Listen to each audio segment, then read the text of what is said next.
ఏం కావాలమ్మా? నాకు సాయం చేసి పెట్టాలి. ఏంటో? నువ్వు నా ఇంటికి పెద్ద కొడుకుగా రావాలి. ఇదేందమ్మోయ్, మన దగ్గరికి అందరూ ఆడికాళ్ళు ఎరగొట్టు ఈయన్ని కాపాడని వస్తారు గాని నువ్వేంది పెద్ద కొడుకు రమ్మంటున్నా? భర్త పిల్లలు ఉండి కూడా అనాథనయ్యాను. వాళ్ళని కాపాడుకోలేని నిస్సహాయరాలనయ్యాను. అందుకే నిన్న పెద్ద కొడుకుగా రమ్మంటున్నాను. సర్లే వస్తా గాని డబ్బెంత ఇస్తావు? ముందు అది చెప్పు. పెద్దరికం మాత్రమే మిగిలిన పేదదాన్ని, కోట్ల ఆస్తి ఉన్న బీదదాన్ని. అంటే ఏమి ఇవ్వనంటావు? అట్టయితే మనకి గిట్టుబాటు కాదులే, వెళ్ళరా.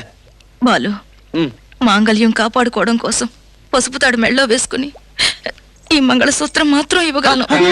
ఆ పని చేయమాక.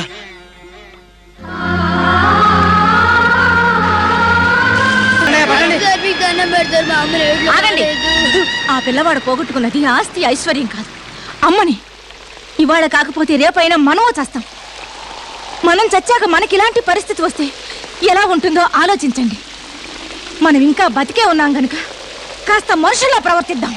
బాబు, నాతో రా.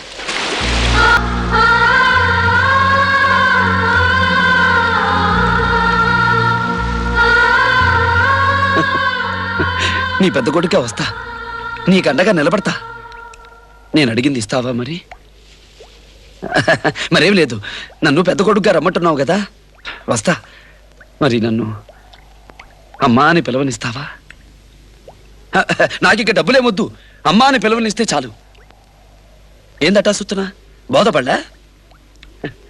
అమ్మా అని నోరారా పిలిచి చాలా ఏళ్ళయిందిలే, అందుకు అడిగా.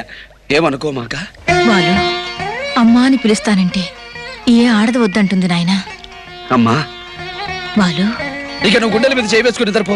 నేను ఇబ్బంది పెట్టిన వాళ్ళ గుండెల్లో నేను నిద్రపోతా. చిన్న పనులున్నాయి, అవి చూసుకుని రేపు వస్తా మన ఇంటికి. చాలా సంతోషం బాబు.